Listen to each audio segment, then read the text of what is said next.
It was late evening, the sky outside fading into a deep blue as the city lights of Los Angeles blinked to life. Inside the private wing of Rosefield Medical Center, everything felt cold and quiet. The polished floors reflected the white hospital. Lights and the low hum of machines filled the air. Nurses moved quickly but carefully, their faces calm but focused. A man in his 60s was rushed through the hallway on a stretcher, his breathing uneven, his face pale and slick with sweat. His name was James Whitmore, a billionaire who built his empire with a sharp mind, a cold heart, and a reputation for never backing down. James wasn't just rich, he was feared. People whispered about his temper, his control, and how he never let anyone who didn't fit his image rise too high in his companies, especially not minorities. Behind closed doors, some called him old-fashioned. Others called him what he really was, racist. But none of that mattered to him. In his world, money made the rules, and he was the one holding the pen. But now, his body was betraying him. At his estate just an hour ago, James had clutched his chest and fallen to the ground during a private dinner. He had waved off his staff's concern, but the pain kept growing. Paramedics rushed in, strapped oxygen to his face, and got him here as fast as they could. One of them whispered under their breath, "We're losing him. Feels like a big one." As the stretcher rolled into a private room, a calm, confident voice cut through the tension. "Let's move quickly. I'm Dr. Elijah Brooks, and I'll be leading his care." The doctor stepped forward, tall, well-composed, wearing a white coat and a focused expression. But the moment James caught sight of him, his face changed. Even through the pain, his eyes narrowed. "No," he mumbled, his voice dry and shaky. "Not him. Give me someone else." The room froze. A nurse looked up, unsure if she heard him right. Dr. Brooks stayed still, his face unreadable. The machines kept beeping, steady but urgent. And in that moment, the real emergency wasn't just in James Whitmore's heart. It was in his mind. Dr. Brooks stood just outside the room, watching through the glass as nurses checked James Whitmore's vitals. Inside, the billionaire lay, back against the bed, breathing hard, sweat pooling at his temples. The color had drained from his face, and though he tried to look strong, there was something in his eyes now, panic. He had refused help from the only doctor on duty who could actually save him, and time was slipping fast. One of the younger nurses stepped closer and quietly said, "Sir, we need to act soon. Your heart's under a lot of stress. Dr. Brooks is the best person for this." But James didn't answer right away. He just stared past her, jaw tight, chest rising and falling unevenly. Then, with what little strength he had, he muttered again, "Get someone else." No one moved.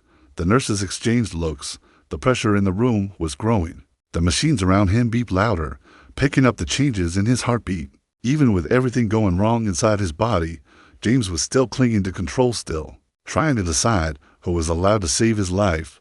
Dr. Brooks didn't barge back in or argue. He stayed calm, hands folded, watching, waiting. He'd seen this before. People letting their pride get in the way of reason.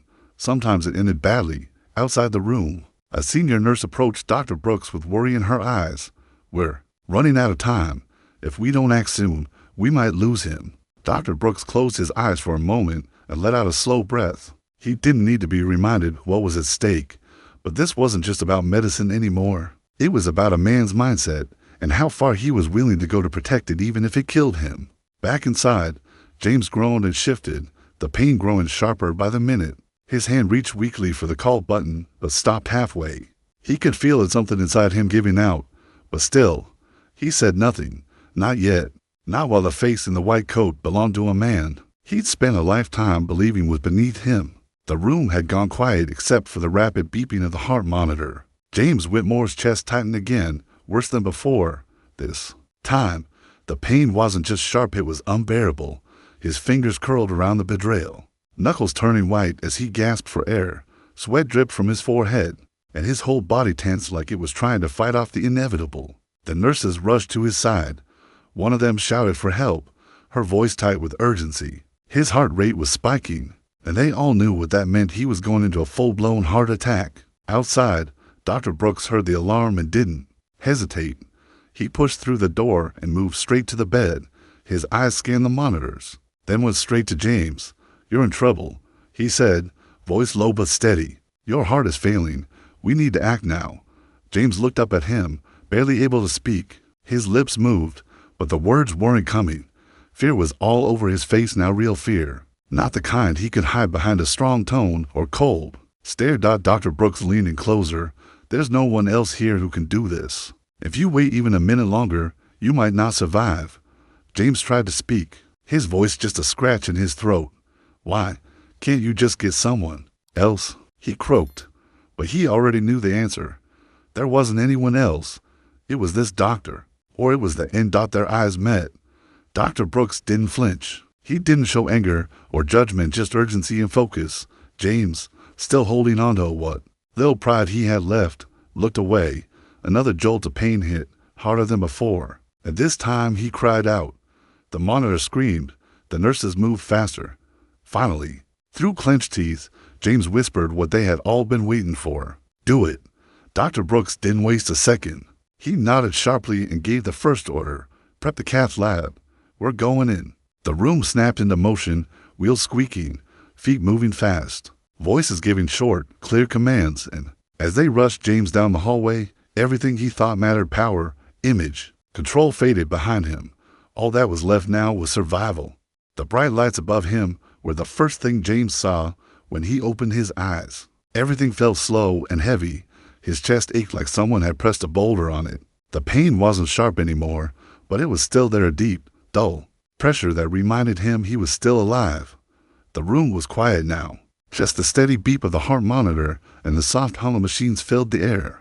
He turned his head slightly and saw a familiar figure sitting by the window. Dr. Brooks was there, flipping through something on a tablet, focused but calm, when he noticed James stirring. He stood and walked over. His face gave nothing away, not pride, not anger, just focus. "You're stable now," he said gently. "We cleared the blockage and placed a stent. You're going to be okay, as long as you take the aftercare seriously." James didn't speak right away. He was still trying to put everything together, what had happened, what it meant, and what came next. His heart felt lighter, but not just because of the surgery. Something else was weighing on him now, a mix of shame and something closer to gratitude. He looked at Dr. Brooks for a long moment, then finally said, "I guess I should thank you." Dr. Brooks didn't smile, but there was a flicker of something behind his eyes. "You don't have to," he said simply. "I was just doing my job." James nodded, but the silence that followed was different this time. It wasn't awkward, it was full of things neither of them had said yet. Then Dr. Brooks pulled up a chair and sat beside the bed. He looked James in the eye and said, "You came close to dying, but this isn't just about your heart.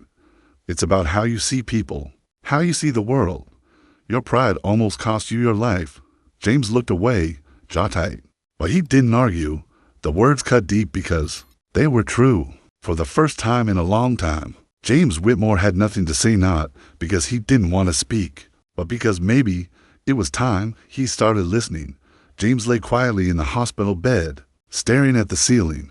The machines still beeped around him, but the panic had passed. His body felt drained, like someone had unplugged a power source deep inside him. Across the room, Dr. Brooks sat again, this time with a calm that didn't feel distant, it felt personal. James finally turned his head and looked at him, really looked at him, like he was seeing the man for the first time. "Why do you even bother?" James asked, his voice low and rough. "With people like me?" He didn't say the rest, he didn't have to. The room already knew.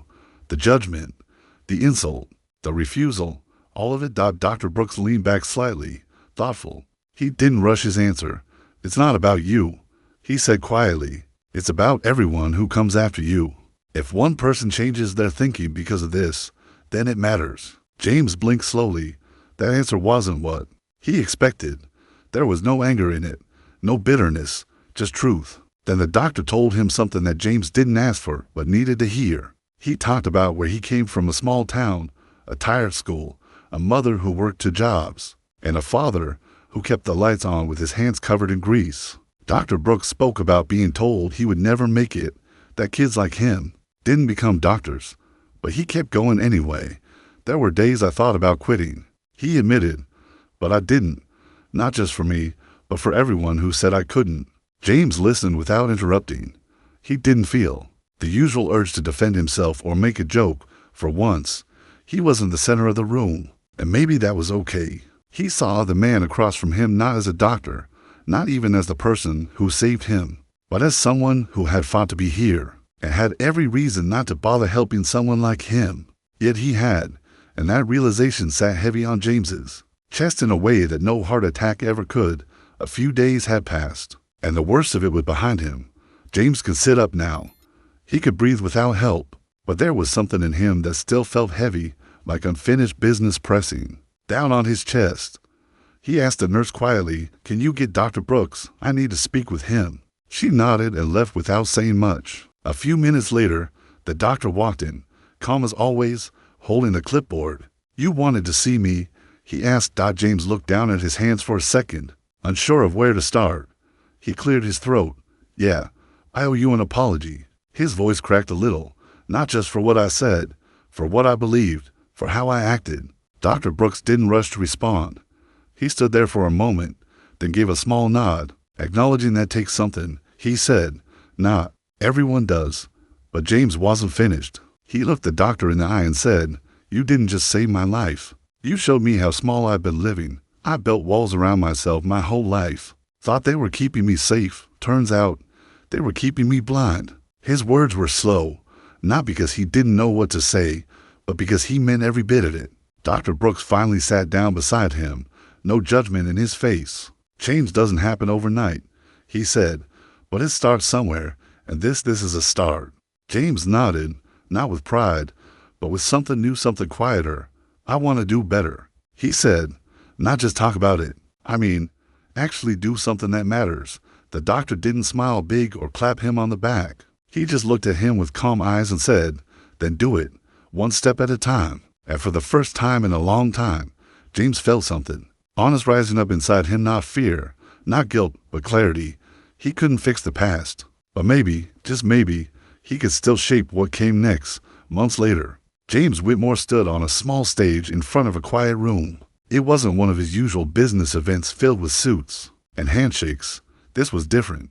He was speaking at a scholarship dinner he had helped fund money going to young medical students from underrepresented communities, students who reminded him of the man who saved his life. He looked out at the crowd, some smiling, some listening closely, and took a deep breath. He didn't give a long speech. He didn't talk about business or success or power. Instead, he said, "I spent most of my life thinking I had everything figured out. Turns out, I didn't know anything about what really matters." The room stayed still, quiet, taking in every word. "A man I judged before he even spoke saved my life," James continued, "and in the process, he changed it. He stepped down from the stage without applause or spotlight. That wasn't the point. It wasn't about being seen. It was about doing something real for once, something that didn't serve his ego. It was about finally giving back, not out of guilt, but out of understanding." Later that night, he sat alone for a moment, thinking. The hospital room, the pain, the look on Dr. Brooks' face, all of it came back. He wasn't proud of who he had been, but he was no longer trying to hide it. What mattered now was what came after, because sometimes life gives you one more shot, and when it does, it's not about what you say, it's about what you choose to do with it.